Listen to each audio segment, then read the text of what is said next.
let's talk about question 14, which is about orthogonality. We say that two objects are orthogonal if the inner product of these two objects is 0.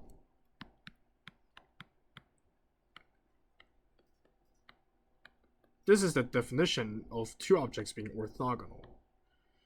And now, our definition for inner product provided is that f of 0 plus is f of 0 times g of 0 plus f of 1 times g of 1 plus f of g times g of 2. And we know that f of x is a function that's equal to x minus 1 squared. It's probably easier to notate it this way. Now let's test each polynomial one by one to see whether it's orthogonal to f. For the first one, f of 0 times g of 0 is going to be equal to 1 times negative 1. And then f of 1 is supposed to be 0, so I don't care about that. F of 2 is supposed to be 1, and g of 2 is supposed to be negative 1.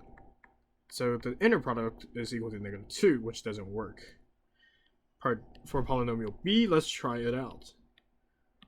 I know that f of 0 is going to be 1, f of 1 is going to be 0, and f of 2 is going to be 1.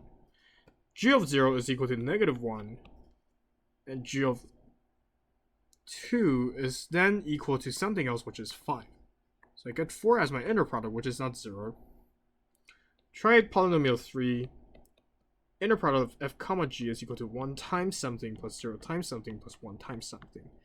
G of 0 is equal to negative 1, while g of 2 is equal to 1. So it's 0, which means that polynomial c is orthogonal to f.